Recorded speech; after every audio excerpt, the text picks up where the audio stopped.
ചിലമുറ മതകരേ മുഖ മുടയ തിരപുര മേരി ചെയ്ത പര മുതല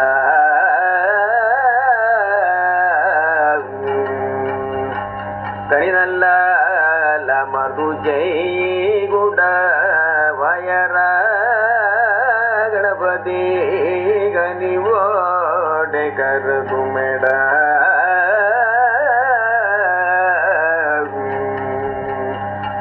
മനമിഗോ വളവിൽ കോണ്ടൂരേ യുമെട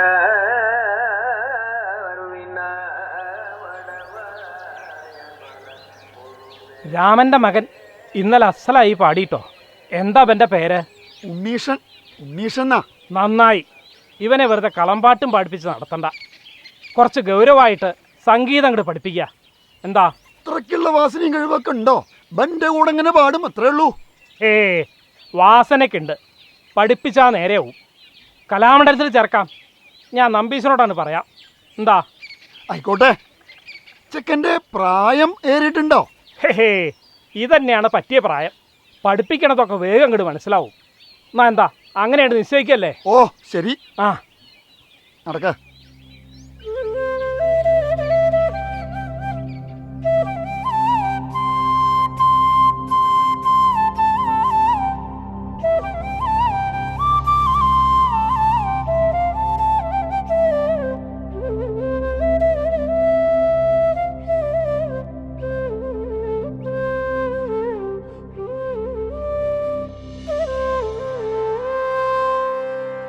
ചതുര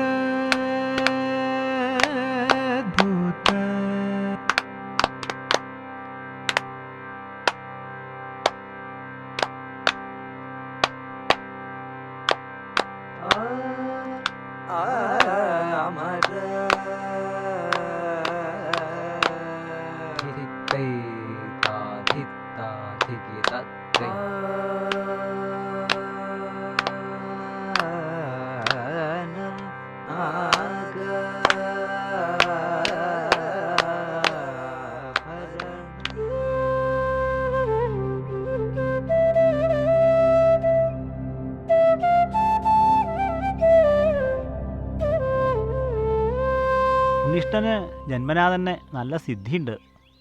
അതുകൊണ്ട് പഠിച്ചെടുക്കാനൊരു ബുദ്ധിമുട്ടൊന്നുമില്ല. നന്നാവും. ഓ സന്തോഷമായി. ആ താമസമില്ലാതെ അരങ്ങേറ്റം നിശ്ചയിക്കാം. എന്താ? ഓ ആവാം. എല്ലാം ആശ നിശ്ചയിക്കണം. എന്തിയെ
രവികുല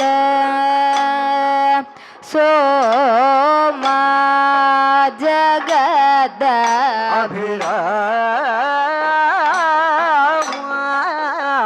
നീരദ ശ്യാമ ദശരഥ അഭിരാമ നീരദ ശ്യാമ. ചുരുങ്ങിയ ഒരു കാലയളവിനുള്ളിൽ കഥകളി സംഗീത മണ്ഡലത്തിൽ അതുവരെ കണ്ടിട്ടില്ലാത്ത ഒരു സ്വാധീനം ചെലുത്താൻ സാധിച്ച വിശ്രുതനായ കഥകളി ഗായകനായിരുന്നു കലാമണ്ഡലം ഉണ്ണികൃഷ്ണൻകുറുപ്പ്. പഠിത്തം ഇടയ്ക്ക് വെച്ച് നിർത്തി കലാമണ്ഡലത്തിൽ നിന്ന് വിട പറഞ്ഞ് പിന്നീട് അഹമ്മദാബാദിലെ ദർപ്പണയിലും കൽക്കത്തയിലെ ശാന്തിനികേതനത്തിലുമൊക്കെ തൻ്റെ യൗവനകാലം ചെലവഴിച്ച് മധ്യവയസ്സ് പിന്നിടുമ്പോൾ മാത്രം വീണ്ടും കേരളത്തിലേക്ക് തിരിച്ചെത്തിയ ഗായകനായിരുന്നു. അതിനു മുമ്പ് തന്നെ അദ്ദേഹം ഇവിടെ നിന്ന് പോകുന്നതിന് മുമ്പ് തന്നെ തൻ്റെ ഗുരുനാഥനായിരുന്ന കലാമണ്ഡലം നീലകണ്ഠൻ നമ്പീശൻ്റെയും അദ്ദേഹത്തിൻ്റെ ഗുരുനാഥൻ എന്ന് പറയാവുന്ന ഉണ്ടായ വെങ്കടകൃഷ്ണ ഭാഗവതരുടെയും കൂടെ ശങ്കിടി പാടിയിട്ടുണ്ടായിരുന്നു. അങ്ങനെ അരങ്ങനുഭവം വളരെ ചെറുപ്പകാലത്ത് തന്നെ അദ്ദേഹത്തിന് ലഭിക്കുകയുണ്ടായി. അതിൻ്റെ ഫലമായി ദീർഘകാലം പ്രവാസം കഴിഞ്ഞ് മടങ്ങിയെത്തിയപ്പോഴും ഉണ്ണികൃഷ്ണൻകുറുപ്പിൽ കഥകളി സംഗീതത്തിൻ്റെ വ്യാകരണം സുഭദ്രമായിരുന്നു. അദ്ദേഹത്തിൻ്റെ സംഗീതത്തിൽ അതിൽ കർണാടക സംഗീതത്തിൻ്റെ പാഠങ്ങൾ അദ്ദേഹം മുൻപ് പഠിച്ചതും അദ്ദേഹത്തിൻ്റെ ഗുരുനാഥനിൽ നിന്ന് സ്വീകരിച്ച പാഠങ്ങളെ ഉൾക്കൊണ്ടതും അതിൽ നിന്നെല്ലാം വ്യത്യസ്തമായി തനിക്ക് ജന്മനാ ലഭിച്ച ഒരു സംഗീത പാരമ്പര്യത്തിൽ നിന്ന് കളമെഴുത്ത് പാട്ട് പോലെ ഗ്രാമീണ ശീലുകളുടെ സംസ്കാരം ഉൾക്കൊണ്ട ഒരു സംഗീതത്തിൻ്റെ പല ഭാവങ്ങളെയും ഉണ്ണികൃഷ്ണൻകുറുപ്പ് തൻ്റെ സംഗീതത്തിലേക്ക് കൊണ്ടുവന്നു. അദ്ദേഹം ബോധപൂർവം ചെയ്ത ഒരു സംഗതി ആയിരുന്നില്ല അത്.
സദനത്തിൽ അച്ഛൻ ജോലി ചെയ്യുമ്പോൾ ഞങ്ങളൊരു 5-6 മാസം അവിടെ ഒരു വാടക വീട്ടിൽ താമസിച്ചിട്ടുണ്ട്. അപ്പോൾ അപ്പോഴാണ് ഈ അച്ഛൻ ഒരു പാട്ടുകാരനാണെന്നൊക്കെ എനിക്ക് മനസ്സിലാവുന്നത്. മറ്റത് ഞാൻ കരിക്കാട്ടുള്ളപ്പോൾ ഈ വേഷം കാണലേ ഉള്ളൂ. എനിക്ക് ആര് പാടിയാലും കുട്ടിയാലും വിരോധമില്ല. ഈ വേഷം അങ്ങോട്ട് പോകുമ്പോൾ അരങ്ങത്തേക്ക് പോവുക, അവർ വരുമ്പോൾ ഇങ്ങോട്ട് വരിക, ഇതാണ് എൻ്റെ ഡ്യൂട്ടി. അപ്പോൾ സദനത്തിൽ ജോലി ചെയ്യണ കാലത്താണ് ഈ കഥകളിപ്പാട്ടുകാരനാണ് മനസ്സിലാവുന്നത്. അന്ന് കുറച്ചും കൂടിയൊക്കെ മനസ്സിലായത് ശരിക്കും വെള്ളിനേഴി വന്നിട്ടാണ്. കഥകളി എന്താണെന്നും അല്ലെങ്കിൽ അച്ഛൻ്റെ പ്രൊഫഷണൽ എന്താണെന്നൊക്കെ കൃത്യമായിട്ട് മനസ്സിലായത് വെള്ളിനേഴി വന്നതിന് ശേഷമാണെന്ന് പറയാം. ഒരു 10 വയസ്സ് മുതൽക്ക് ഞാനും ഈ 10 വയസ്സ് മുതൽക്ക് കഥകളി പഠിക്കാൻ തുടങ്ങി. എൻ്റെ അരങ്ങേറ്റത്തിന് അച്ഛനാണ് പാടിയിട്ടുള്ളത്. സ്കൂളിൽ ഞാൻ 2 തവണ കളിച്ചപ്പോൾ അച്ഛനും ചുണിപ്പാളച്ഛനൊക്കെ പങ്കെടുത്ത പരിപാടിയായിരുന്നു. വീട്ടിലങ്ങനെ പിന്നെ സംഭാഷണങ്ങളൊക്കെ കുറവാണ്, വർത്തമാനം വളരെ കുറവാണ്. പ്രത്യേകിച്ച് വീട്ടുകാർ ആരെങ്കിലും പുറമേ വന്നാലാണ് അവരോട് സംസാരിക്കുന്നതൊക്കെ കേൾക്കുക. പിന്നെ പാട്ടുകാരെന്നുള്ള നിലയ്ക്ക് ഒരു മൂളിപ്പാട്ട് കൂടിയും പാടുന്നത് ഞാൻ കേട്ടിട്ടില്ല.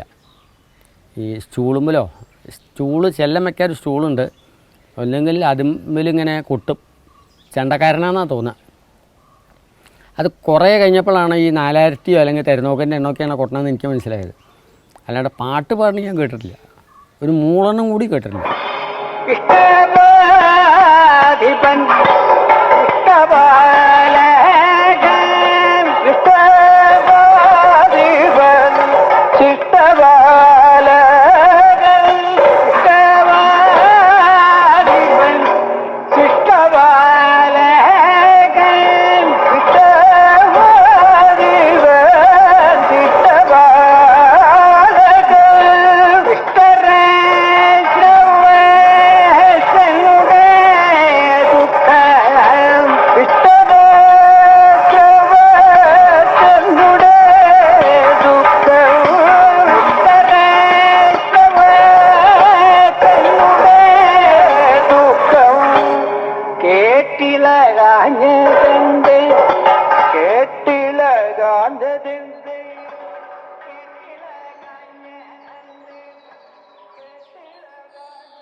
അഹമ്മദാബാദിലേക്കോ ബോംബെക്കോ എങ്കടാച്ച പൊക്കോളൂ. ഒരു ജോലിക്കല്ലേ, ഒരു വരുമാനം ഉണ്ടാവുമല്ലോ. പിന്നെ ലീവിൽ വരുമ്പോൾ കഥകളിക്ക് പാടാലോ.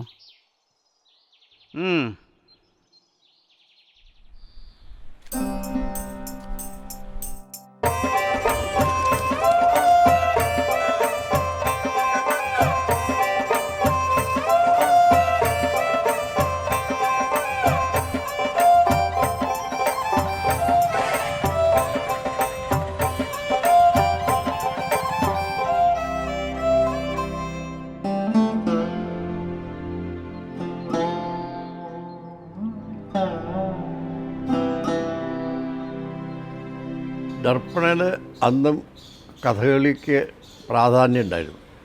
കാരണം ചാത്തുണ്ണി പണിക്കറാണ് മെയിൻ ആശാൻ ഉണ്ടായിരുന്നത്. ചന്ദ്രമന ഗോവിന്ദൻ നമ്പൂതിരി, രാമകൃഷ്ണൻ, ഞാൻ, ചാത്തുണ്ണി പണിക്കർ, ഇങ്ങനെ ഞങ്ങൾ 4 പേരായിരുന്നു അവിടെ ഉണ്ടായിരുന്നത്. ആ സമയത്ത് പരിപാടികളിൽ കഥകളി ഉണ്ടായിരുന്നു. അപ്പോൾ അതിനാണ് ഉണ്ണീഷകുറുപ്പിനെ വിളിച്ചിരുന്നത്. അങ്ങനെ കഥകളിക്ക് പാട്ടുണ്ടായിരുന്നു. പിന്നെ ഡാൻസിനും ഇടയ്ക്ക് മെയിൽ വോയിസായിട്ട് ഉണ്ണീഷകുറുപ്പാശാനെ ഉപയോഗിച്ചിരുന്നു. അദ്ദേഹത്തിൻ്റെ പാട്ട് മണ്ണാളി അമ്മയ്ക്ക് ഭയങ്കര ഇഷ്ടമായിരുന്നു. ഒന്ന് ഒരു മനുഷ്യ ബേല ഉണ്ടായിരുന്നു, അവരുടെ ആദ്യത്തെ പ്രൊഡക്ഷനായിരുന്നു അത്. അത് കഴിഞ്ഞ് ഋഗ്വേദം, പിന്നെ ഗീതഗോവിന്ദം, അങ്ങനെ 3-4 അവർ കമ്പോസ് ചെയ്തിട്ടുണ്ടായിരുന്നു. അപ്പോൾ അതിലൊക്കെ പാടിയിട്ടുണ്ട് അദ്ദേഹം. ഇവിടെ ഉള്ളപ്പോൾ പിന്നെ ക്ലാസിക്കൽ സംഗീതം തന്നെ ആയിരുന്നു പാടിക്കൊണ്ടിരുന്നത്. പിന്നെ ദർപ്പണയിൽ എല്ലാ സ്റ്റൈലും ഉണ്ടായിരുന്നു. ഫോക്ക് ഡാൻസ്, ഗുജറാത്തിലെ ഫോക്ക് ഡാൻസുകൾ, രാജസ്ഥാനിൽ, അങ്ങനെ പഞ്ചാബ് എല്ലാം ഉണ്ടായിരുന്നു. അപ്പോൾ അതൊക്കെ അദ്ദേഹത്തിന് കുറച്ച് ഇൻഫ്ലുവൻസ് ചെയ്തിട്ടുണ്ടാവണം പാട്ടുകളിൽ. ഞങ്ങൾ ഒരു കഥകളി ക്ലബ്ബായിട്ട് തന്നെ തുടങ്ങിയിരുന്നു. അപ്പോഴാണ് കുറുപ്പാശാനെ വിളിച്ചിരുന്നത്. അതിന് പാടാൻ വേണ്ടിയിട്ടായിരുന്നു. അദ്ദേഹം നാട് കുറേ മിസ് ചെയ്യുന്നുണ്ടായിരുന്നു. ഈ ഭാഷയുടെ പ്രോബ്ലം കാരണം അദ്ദേഹത്തിന് പുറത്തൊന്നും അങ്ങനെ പോകാൻ പറ്റില്ലല്ലോ. അതുകൊണ്ടാണ് അദ്ദേഹം എനിക്കൊന്ന് മതിയാക്കിയിട്ട് നാട്ടിൽ പോയത്.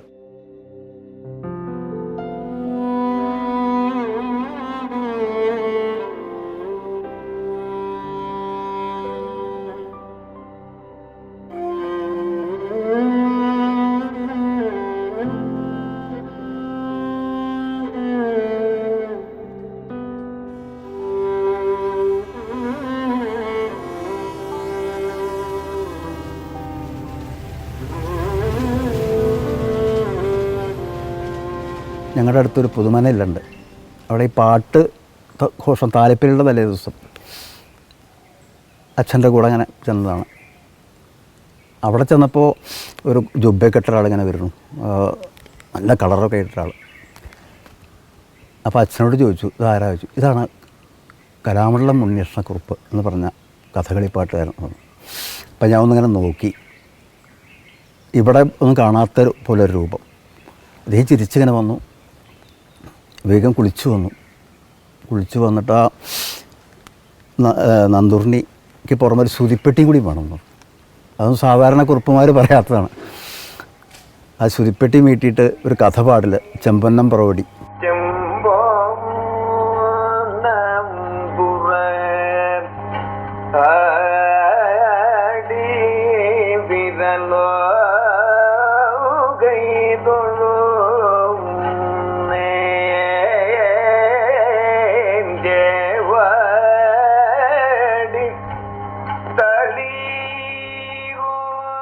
അപ്പം നമ്മളങ്ങനെയുള്ളൊരു കളമ്പാട്ടൊന്നും കേട്ടില്ല. ഈ ഒരു ശബ്ദം, ഈ ഒരു എന്താ പറയുക നാദം കേട്ടപ്പോൾ പിന്നെ അതിങ്ങനെ വല്ലാത്ത മനസ്സിൽ. അപ്പം ഞാൻ അച്ഛനോട് പറഞ്ഞു, എനിക്ക് കഥകളിപ്പദം പഠിക്കണം എന്നൊരാഗ്രഹം. കഥകളിപ്പദം എന്നല്ല, ഈ ഒരു ശബ്ദത്തിൻ്റെ ആൾ അതൊരാകർഷണത്തിൽ പെട്ടു. അത് കഥകളിപ്പാട്ടുകാരെന്നുള്ള എനിക്കല്ല, കളമ്പാട്ട് കേട്ടിട്ടാണ്. ആ ഒരു അന്തരീക്ഷം എല്ലാം കൂടി. പിന്നെ 2 വർഷം ഞങ്ങളുടെ അമ്പലത്തിൽ, ഞങ്ങളുടെ ചേലക്കാട് ക്ഷേത്രത്തിൽ ശിവരാത്രിക്ക് 2 വർഷം കഥകളി. 2ഉം കുറുപ്പാശാനെ വിളിച്ചു. ഇതിന് പിന്നിൽ ശ്രുതി വീട്ടിൽ നിന്നു ഞാൻ രാവിലെ വരെ.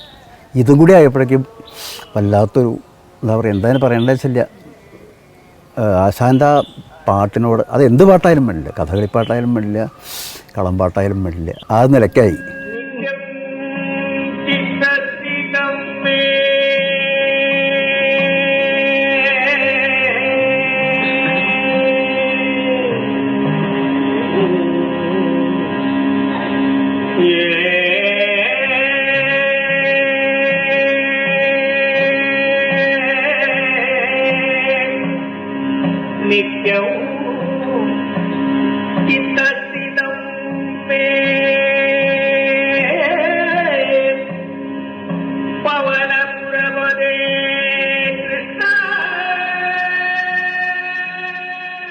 എൻ്റെ വിദ്യാഭ്യാസ കാലം കഴിഞ്ഞ് ഞാൻ 58 ആയപ്പോഴേക്കും എൻ്റെ ഈ കാലം കഴിഞ്ഞ് 58 അധ്യാപകനൊക്കെ ആയല്ലോ.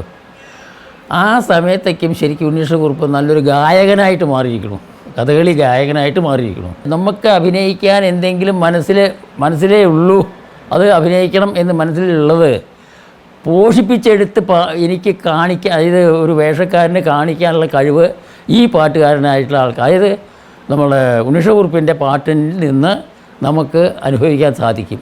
സ്ഥായീ ഭാവത്തോട് കൂടിയിട്ടുള്ള രാഗ ആലാപനം, അതിന് വേണ്ട ശ്രുതി. നമുക്കിപ്പോൾ ഒന്നിൽ ഏറ്റിച്ചൂക്കും കൊണ്ട് ഒക്കെ ഉണ്ടെങ്കിലും രാഗത്തിന് മാറ്റം വരാത്ത വിധത്തിലല്ലേ പറ്റുള്ളൂ. അതൊക്കെ അതിനൊക്കെ സ്വാദിഷ്ടമായിട്ട് അഭിനയിക്കാൻ പറ്റണ വിധത്തിൽ അദ്ദേഹത്തിന്, അതായത് അങ്ങനെ ആ അഭിനയത്തിന് മൂർച്ച കൂട്ടത്തക്കവണ്ണം, അതിന് പോഷിപ്പിച്ചെടുക്കത്തക്കവണ്ണം അദ്ദേഹത്തിൻ്റെ പാട്ടിൽ നിന്ന് നമുക്ക് ഉൾക്കൊള്ളാൻ സാധിച്ചിട്ടുണ്ട്. അതുകൊണ്ട് എനിക്കും അതിലൊരു വിജയം, അദ്ദേഹത്തിൽ നിന്ന് വിജയിക്കാൻ, അദ്ദേഹത്തിൻ്റെ പാട്ട് കാരണം കൊണ്ട് എനിക്ക് വിജയിക്കാൻ പലതും സാധിച്ചിട്ടുണ്ട് എന്നുള്ളത് എനിക്ക് ഒരു കാലത്തും മറക്കാൻ സാധിക്കില്ല. ഇദ്ദേഹത്തിൻ്റെ ഈ പാട്ടിൽ നിന്ന് നമുക്ക് മനസ്സ് തുറന്നിട്ട് അഭിനയിക്കാൻ സാധിക്കുന്നുണ്ട്. അതൊരു പ്രത്യേകത തന്നെയാണ്. അതാണല്ലോ ഈ പിന്നിൽ പാട്ടുകാർ എപ്പോഴും വേഷക്കാരെ നയിച്ച് മുന്നോട്ട് കൊണ്ടുപോകാൻ ആണെങ്കിൽ പിന്നെ പറയാനുമില്ല. വേഷക്കാർക്ക് സാധിക്കുമെങ്കിൽ അങ്ങേയറ്റം വിജയിച്ച് പോരാൻ സാധിക്കും. അത് ഈ ഉണ്ണീഷക്കുറുപ്പിൽ നിന്ന് എനിക്ക് അനുഭവിച്ചിട്ടുള്ളത്. പച്ചവേഴത്തിൽ ഭാവകനും നാളനൊക്കെ പാടിയിട്ടുണ്ട് ധാരാളം.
പാടുമ്പോൾ ശ്രുതി ഇല്ലെങ്കിലും ശ്രുതി ഉണ്ടെങ്കിലും സ്വരം കയ്യുന്ന ഒരിക്കലും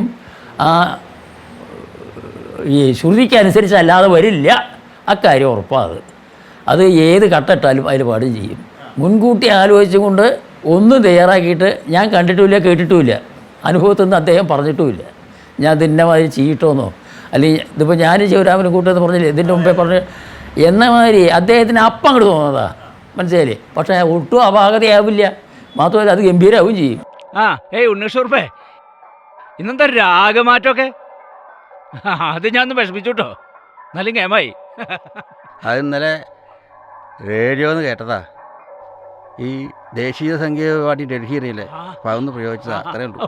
ഇയാളുടെ ഒരു കാര്യം, എവിടുന്നൊക്കെ എന്തൊക്കെയാ തരാക്കണത്, എന്തൊക്കെയാ പ്രയോഗിക്കണത്, അസാധ്യം തന്നെ കേട്ടോ. സാമ്പത്തികമായിട്ട് അങ്ങനെ ഒരു വലിയ ഉന്നതിയിലെത്തണം അല്ലെങ്കിൽ സ്ഥാനമാനങ്ങൾ വേണമെന്നൊന്നും ആഗ്രഹമില്ല. കളിക്ക് പോവുക, പാടുക. ഇപ്പോൾ പഠിപ്പിക്കണതിന് അത്ര താല്പര്യം ഉണ്ടായിരുന്നു തോന്നില്ല. ഇപ്പോൾ ദിവാരേട്ടനൊക്കെ ആവും കാര്യമായിട്ട്, അല്ലെങ്കിൽ നാട്യസംഘത്തുള്ള കാലത്ത് ഇപ്പോൾ നാരായണൻ, മധു, പ്രദീപ്, PD പഠിപ്പിച്ചിട്ടുണ്ട്. അവരെയൊക്കെ കളിക്ക് പാടുക, അതാണ് അച്ഛൻ്റെ ദൗത്യം.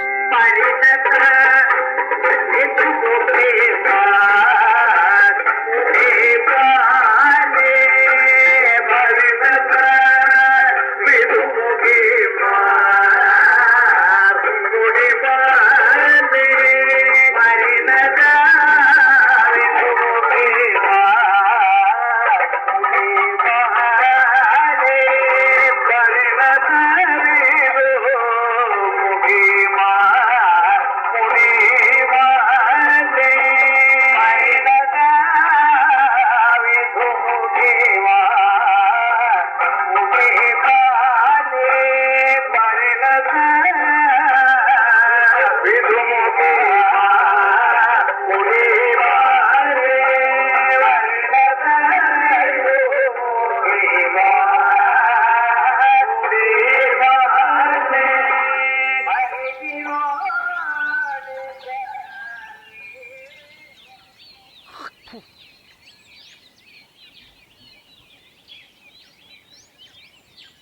അയ്യപ്പാ എവിടേക്കാ ഇത്ര രാവിലെ നേരത്തെ?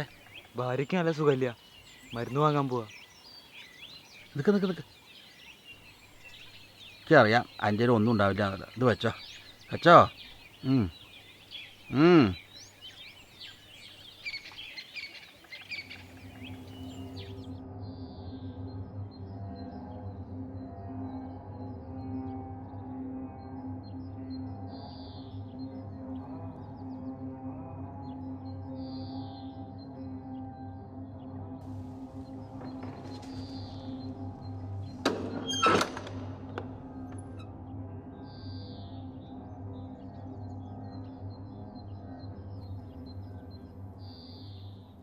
എവിടെ നിന്ന് കിട്ടിയ പൈസ?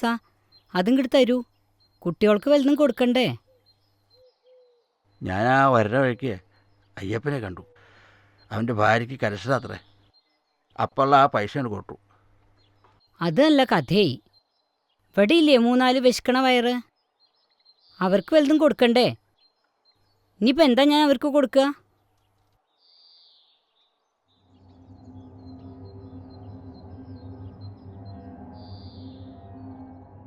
ഇപ്പോൾ സ്വന്തം കാര്യത്തിന് പോരാ, അല്ലെങ്കിൽ വീട്ടിലെ കാര്യങ്ങൾക്ക് ഗൗരവമില്ല എന്നാണ് നമുക്ക് എന്ന് തോന്നുക. പക്ഷെ അങ്ങനെയല്ല, വേറൊരാൾ ഒരു എന്തെങ്കിലും വിഷമം കേട്ടാൽ അവനവൻ്റെ വിഷമമൊന്നും സാരമില്ല, അത് ചെയ്യുക. അങ്ങനെയൊക്കെ ഒരു സമ്പ്രദായമായിരുന്നു.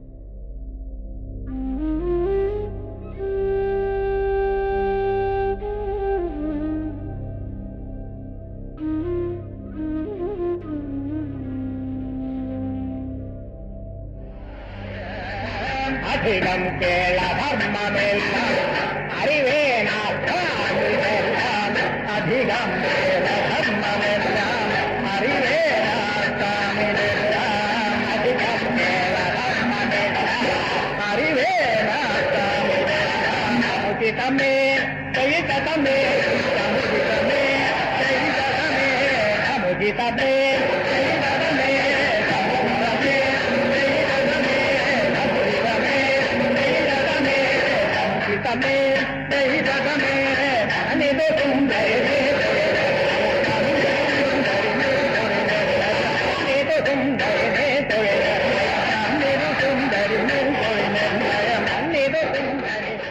ആശാൻ അങ്ങനെയാണ്, ആരും കൂടെ പാടിയാലും വരുമില്ല.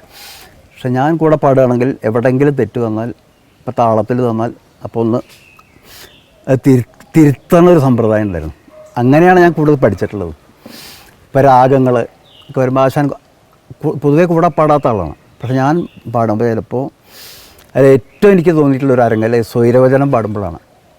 അപ്പോൾ സ്വൈരവചനം ഈ ഒരു റിതം കിട്ടണ്ടേ, അപ്പോൾ എനിക്ക് ആ റിതം കിട്ടാതിരുന്നു. അപ്പോൾ ആശാൻ ആ ചേങ്കരമ്പിൽ കൊട്ടിയിട്ട് ആ ഒരടിയടിച്ചു. ആ അടിയിൽ അത് പഠിപ്പിച്ചു എന്നുള്ളതാണ്. അപ്പോൾ ഈ അരങ്ങിലൂടെ പഠിപ്പിക്കുക എന്നുള്ളൊരു എന്താ പറയുക ഒരു സൂത്രം ഇല്ലേ, അത് അദ്ദേഹം വളരെയധികം ചെയ്തിട്ടുണ്ട്. ശരിക്കും പറഞ്ഞാൽ എനിക്ക് കളരിയിൽ പഠിപ്പിക്കണം വളരെ കുറവായിരുന്നു വെച്ചാലും അരങ്ങേറ്റം കഴിഞ്ഞിട്ട് ഇങ്ങനെ കൊണ്ടുപോകുമ്പോൾ ഓരോ പദങ്ങൾ പഠിപ്പിക്കുന്നതായിരുന്നു. അതാണ് ആശാൻ്റെ ഒരു പ്രത്യേകത.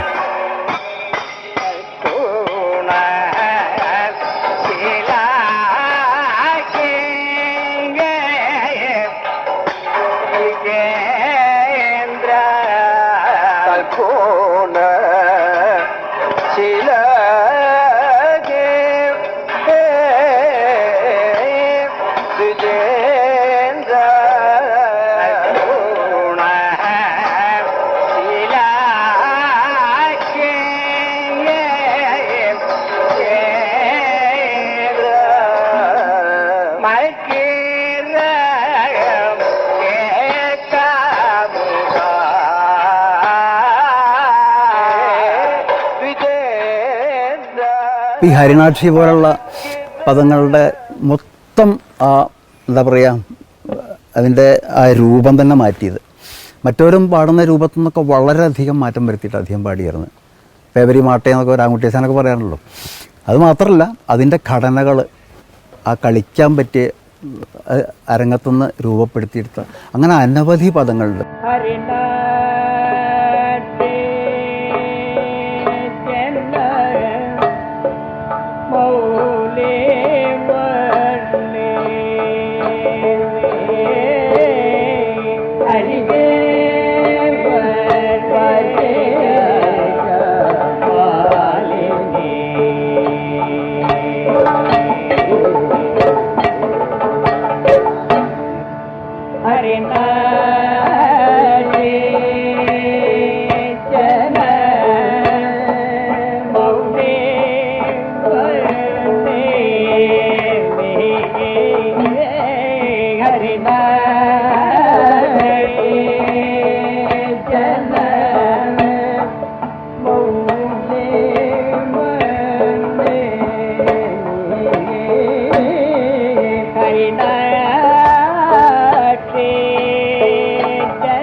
ഉദാഹരണത്തിന് യാമി യാമി, എല്ലാവരും യാമി യാമി, അത് യാമി യാമി, അങ്ങനെ ആ ഒരു ക്രമം ഉണ്ടാക്കുക.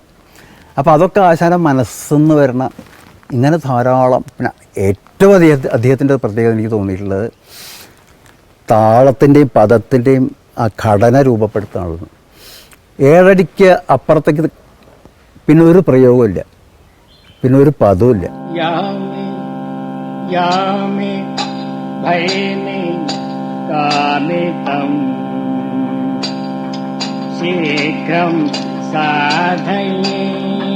യാമി യാമി ഭൈമി കാമിതം ശീഘ്രം സാധയേ. യാമി യാമി ഭൈമി കാമിതം ശീഘ്രം സാധയേ. യാമി യാമി ഭൈമി കാമിതം ശീഘ്രം സാധയേ. യാമി സാമി സാധിതം മയാ ശീഘ്രം സാധയേ. യാമി സാമി സാധിതം മയാ യാമി സാമി സാധിതം മയാ യാമി സാമി സാധിതം മയാ. ആശാൻ മൂളി നടക്കില്ലെങ്കിലും വെറുതെ ഇരിക്കുമ്പോൾ, ഇപ്പോൾ ആശാൻ്റെ വീട്ടിൽ ചാരുകസേലയിരിക്കുമ്പോൾ അല്ലെങ്കിൽ കോട്ടയ്ക്കലെ നാട്യസംഘത്തിൽ അദ്ദേഹം ഇങ്ങനെ ഇരിക്കുമ്പോൾ മുറുക്കിയിട്ട് ഇരിക്കുമ്പോൾ ഇങ്ങനെ ആലോചിച്ച് ഓരോന്ന് ചെറുതായിട്ടൊന്നും ഇങ്ങനെ മൂളും, പുറത്തേക്ക് വരില്ല. ഇതിലെ ചിന്തകൾ പലപ്പോഴും അന്നത്തെ കളിക്ക് അല്ലെങ്കിൽ അടുത്ത കളിക്ക് ചെയ്യേണ്ട കാര്യങ്ങളെക്കുറിച്ചൊരു ചിന്തനം ഉണ്ടാവാറുണ്ട് ആണ്. അങ്ങനെ കുറേ അതുകൊണ്ടാണ് അദ്ദേഹത്തിന് പല പാട്ടുകളും മാറ്റം വരുത്തിയിട്ടുള്ളത്. ധാരാളം ഇല്ലാതെ പറയാൻ പറ്റില്ല. ചിലത് അരങ്ങത്തുനിന്ന് വന്നിട്ടുമുണ്ട്, ചില പ്രയോഗങ്ങൾ അറിയാതെ വരണതുണ്ട്. അപ്പോൾ അദ്ദേഹത്തിൻ്റെ ഒരു രീതി കോട്ടയം കഥകൾ, ചിട്ടപ്പെട്ട കോട്ടയം കഥകൾ, സുഭദ്രാഹരണം, അങ്ങനെയുള്ള നരകാസുരവധം തുടങ്ങിയ കഥകൾ പാടുന്നതിലായിരുന്നില്ല. നളയരുതമടക്കമുള്ള ജനപ്രിയ കഥകൾ പാടുമ്പോഴായിരുന്നു ഉണ്ണികൃഷ്ണൻകുറുപ്പ് ഏറ്റവും തേജസ്സോടെ നിലകൊണ്ടത്. രാഗമാറ്റങ്ങളെ സംബന്ധിച്ചിടത്തോളം അദ്ദേഹം അങ്ങനെ കാര്യമായി രാഗങ്ങളെ മാറ്റിയിരുന്ന ഒരു ഗായകനല്ല. അത്യാവശ്യം വേണം എന്ന് തോന്നുന്നിടത്ത് അദ്ദേഹം ചില രാഗമാറ്റങ്ങളൊക്കെ കൊണ്ടുവന്നിട്ടുണ്ട്. അദ്ദേഹത്തിന് ഇഷ്ടപ്പെട്ട ചില രാഗങ്ങളുണ്ട്. കാനഡ അദ്ദേഹത്തിന് ഇഷ്ടപ്പെട്ടായിരുന്നു. സരസ്വതി അദ്ദേഹത്തിന് വളരെ ഇഷ്ടപ്പെട്ട രാഗമായിരുന്നു. അത് ഏത് രാഗം അദ്ദേഹം ഏത് പദത്തിന് മാറ്റിയാലും അതിന് അദ്ദേഹം സമ്മാനിച്ച ഒരു കഥകളിത്വം എന്നത് അത് അദ്ദേഹം മനഃപൂർവ്വം ചെയ്തതല്ല. അദ്ദേഹത്തിൻ്റെ ശാരീരത്തിൻ്റെ ഒരു സവിശേഷത കൊണ്ടും ആ പാടുന്ന രീതി കൊണ്ടും അദ്ദേഹം അക്ഷരം വയ്ക്കുന്ന ഒരു സമ്പ്രദായം കൊണ്ടും താളം പിടിച്ചു കൊടുക്കുന്ന ഒരു സവിശേഷത കൊണ്ടും ഒക്കെ നമുക്ക് ഈ രാഗങ്ങളെല്ലാം തന്നെ കഥകളിക്ക് പരിചിതമാണല്ലോ എന്ന് തോന്നിക്കും.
ഈ ശാന്തിനികേതൻ എന്ന് പറഞ്ഞാൽ കൽക്കട്ട നഗരത്തിൽ നിന്ന് ഒരു 150 കിലോമീറ്റർ ഒരു ഉൾപ്രദേശമാണ്. രവീന്ദ്രനാഥ് ടാഗോറിൻ്റെ ഒരു ആശ്രമമാണ്. അവിടെ 1936 മുതൽ കഥകളിയുണ്ട്. 72 ഈ കഥകളി സംഗീതം എന്ന പോസ്റ്റ് വന്നത്. അതിലത്തെ ആദ്യത്തെ അധ്യാപകനായിരുന്നു കുറുപ്പാശാൻ. കുറുപ്പാശാൻ 78 അത് മതിയാക്കി പോരുന്നത്. ആശാൻ്റെ ഒരു ലൈഫ് താമസിച്ചിരുന്ന സ്ഥലം എനിക്കറിയാം. അതിൻ്റെ തൊട്ട് ഒരു ലേക്കാണ്. ലേക്കിൻ്റെ അപ്പുറത്തൊരു ഗ്രാമമാണ്. അപ്പോൾ സന്ധ്യാസമയമായി കഴിഞ്ഞാൽ അവിടെ ഇങ്ങനെ നാടൻ പാട്ടുകൾ കേൾക്കാൻ പറ്റും. അതെനിക്കും അനുഭവത്തിൽ സാധിച്ചിട്ടുണ്ട്. നമ്മൾ മതിമറന്ന് കേൾക്കാം ആ പാട്ടുകൾ. രസമായിട്ടുള്ള ഈ എന്താ പറയുക ഫോക്ക് സോങ്സ്. അത് റിക്ഷ ഓടിക്കുന്നവർ, അല്ലാതെ കൂലിപ്പണി ചെയ്യുന്നവർ, അങ്ങനെയുള്ള ആൾക്കാർ ആണ് ഈ ലേക്കിൻ്റെ അപ്പുറത്ത്. അപ്പോൾ അവിടുന്ന് അക്കരയിൽ ഇങ്ങനെ പാട്ട് കേൾക്കാം. ആ പാട്ട് നമ്മളറിയാതെ നമ്മൾക്ക് പലതും ചിലത് മനസ്സിൽ കൊള്ളും. അങ്ങനെ അതിൻ്റെ ഒരു സ്വാധീനം കുറുപ്പാശാൻ്റെ സംഗീതത്തിൽ എനിക്ക് പിന്നീട് തോന്നിയിട്ടുണ്ട്.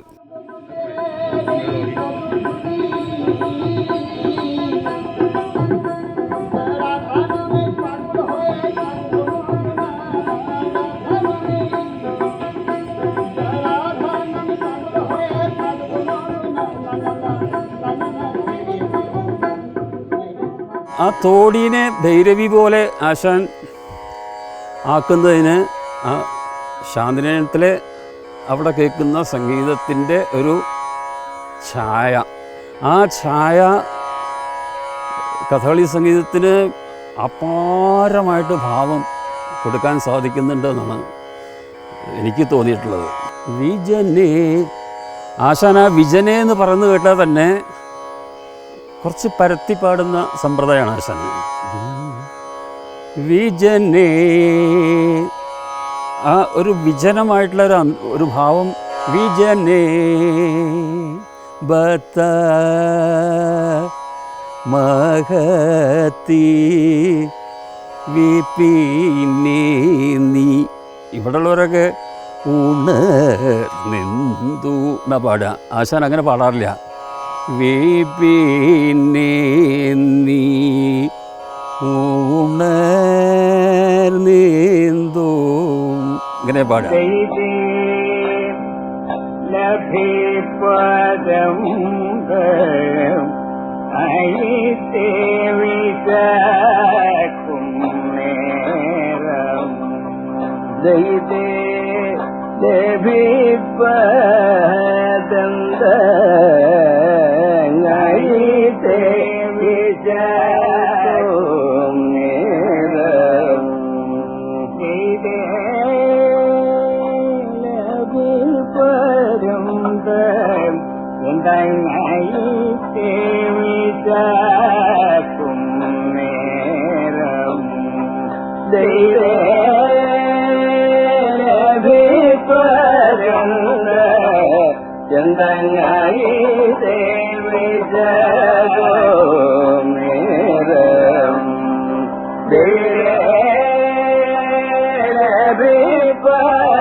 കുറുപ്പാശാനെ അന്ന് ശാന്തിനിലയത്തിൽ നിന്നും കിട്ടുന്ന വേതനം ശമ്പളത്തിനേക്കാൾ കൂടുതൽ ശമ്പളം കൊടുത്തിട്ടാണ് കോട്ടയ്ക്കൽ PFC നാട്യസംഘം കോട്ടയ്ക്കലിലേക്ക് കൊണ്ടുവന്നത്. ഒരു കൊല്ലത്തിൽ ഏറ്റവും കഥകളി അരങ്ങുകൾ ചെയ്യുന്ന ഒരു ട്രൂപ്പാണ് കോട്ടയ്ക്കൽ കഥകളി സംഘം. അപ്പോൾ ആശാന് ഒഴിവില്ലാതെ കഥകളികളാണ്. പ്രത്യേകിച്ച് കുറുപ്പാശാൻ വന്നതോടുകൂടി കോട്ടയ്ക്കൽ സെറ്റിന് ഒന്നുകൂടെ സാധാരണത്തേക്കാൾ തിരക്കും കൂടാൻ തുടങ്ങി. സത്യ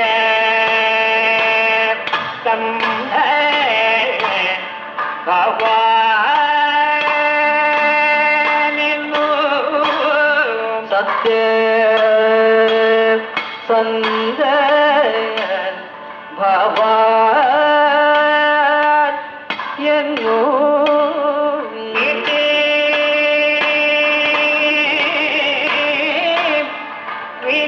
വന്നു പാരേ കീർത്തി വിലസുന്നു പാരിൽ പ്രിയ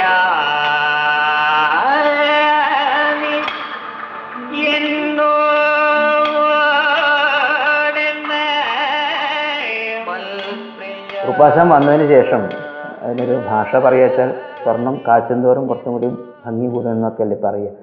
അങ്ങനെ രീതിയിലുള്ള അനുഭവമാണ് ആശാൻ്റെ ക്ലാസ്സുകളിൽ നിന്ന് എനിക്ക് തോന്നിയിട്ടുള്ളത്. മാത്രമല്ല അഭ്യാസത്തിൻ്റെ സമയത്ത് അദ്ദേഹം വളരെ നിഷ്കർഷയായിട്ട് തന്നെ ക്ലാസ് എടുത്തിരുന്നത്.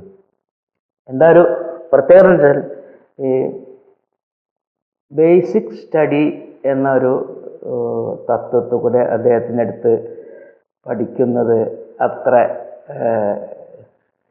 ഗുണകരമാവില്ല എന്ന് അന്ന് തോന്നിയിട്ടുണ്ടായിരുന്നു. കാരണം ഒരു കഥ ചൊല്ലിക്കുകയാണെങ്കിൽ അദ്ദേഹം അന്ന് ചൊല്ലിത്തന്ന രീതി ആയിരിക്കില്ല പിറ്റേ ദിവസം ചൊല്ലിത്തരുമ്പോൾ അതിലെന്തെങ്കിലും മേമ്പൊടികളുണ്ടാവും. അപ്പോൾ സാധാരണ ഒരു വിദ്യാർത്ഥിയെ സംബന്ധിച്ചോളം ഒരേ സാധനം പഠിച്ച് കഴിഞ്ഞതിന് ശേഷമാണ് ഈ വിപുലീകരണമൊക്കെ ഉൾക്കൊള്ളാൻ കഴിയുന്ന ഒരു അവസ്ഥയിലേക്ക് എത്തുകയുള്ളൂ എന്നാണ് അന്ന് തോന്നിയിട്ടുള്ളത്. അതൊരു പക്ഷേ കലാകാരൻ്റെ സർഗസിദ്ധിയുടെ വൈഭവം കൊണ്ട് ആയിരിക്കും.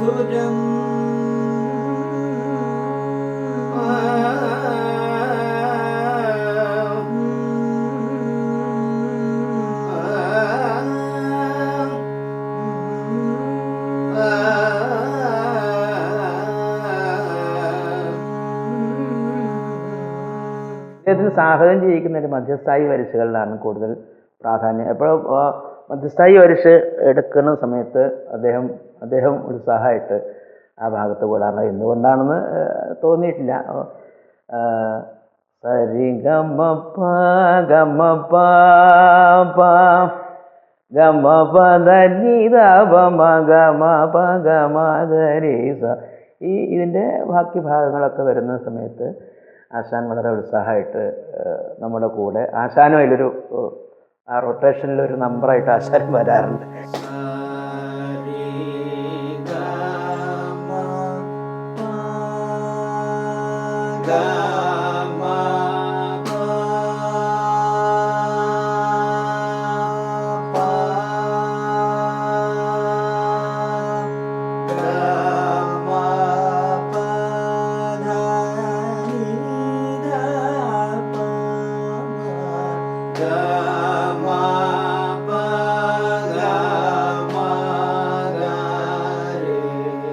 സാധാരണ നിലയ്ക്ക് ആശാൻ ആദ്യത്തെ കഥ പാടിക്കഴിഞ്ഞാൽ പിന്നെ അത് മറ്റവർക്ക് കൈമാറി അങ്ങനെയാണ് ഒരു രീതി.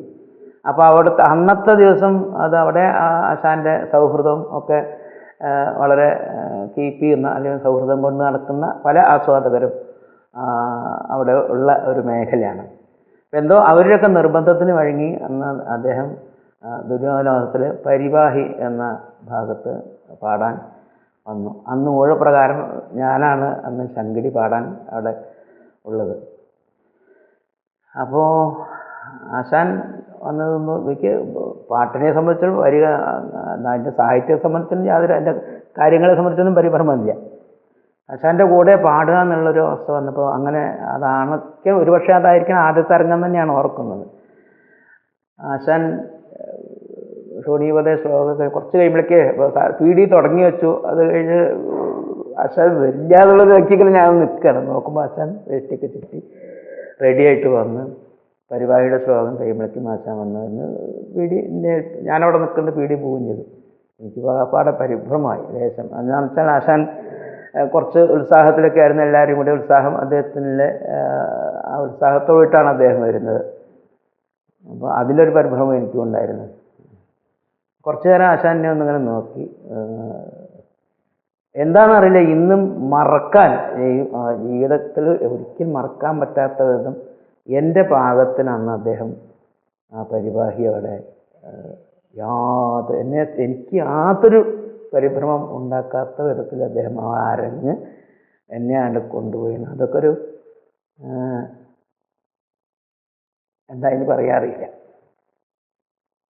അത്ര വാത്സല്യം അരങ്ങിലൊക്കെ അദ്ദേഹം എനിക്ക് തന്നിട്ടുണ്ട്.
അദ്ദേഹം കഥകളി സംഗീതത്തിനെ ചിത്രമാക്കാനാണ് ശ്രമിച്ചിട്ടുള്ളത്.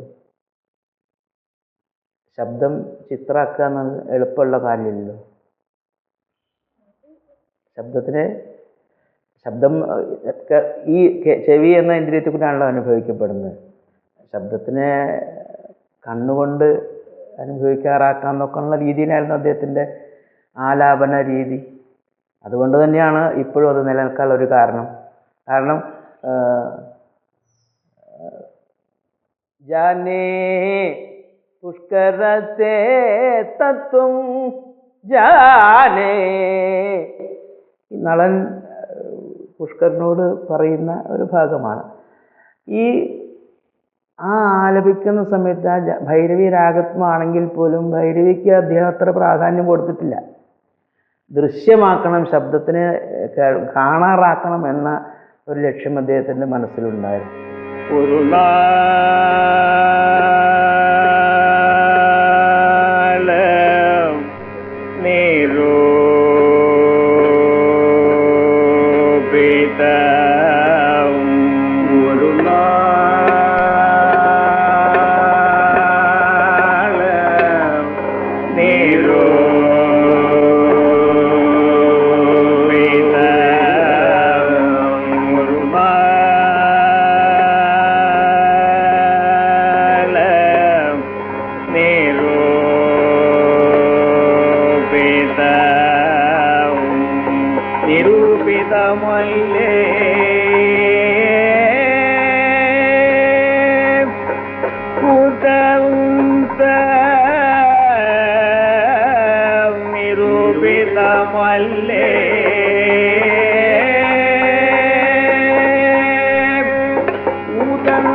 അദ്ദേഹം പോയിട്ട് കുറച്ച് കാലമായി. കുറേ വർഷങ്ങൾക്ക് മുമ്പ് അദ്ദേഹത്തിൻ്റെ നല്ല കാലം കുറേ കൂടി പ്രശസ്തിയും കുറേ കൂടി അംഗീകാരവും ഒക്കെ കൈവരേണ്ട ഒരു കാലത്ത് അദ്ദേഹം ഇവിടെ ഉണ്ടായില്ല.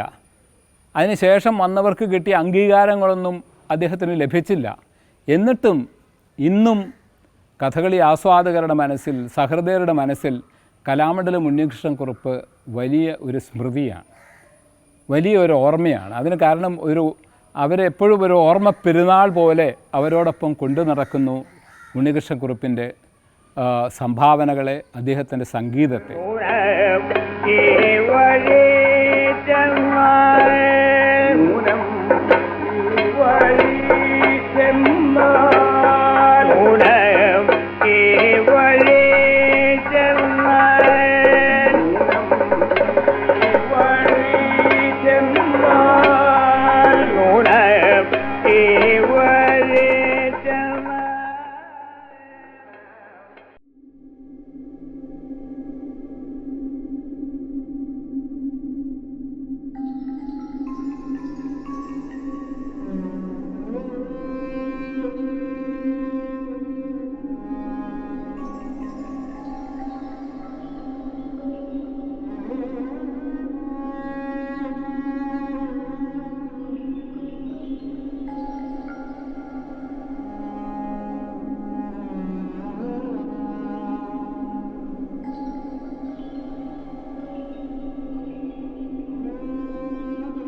മൂകമാകുന്നു മനസമിന്നുമാം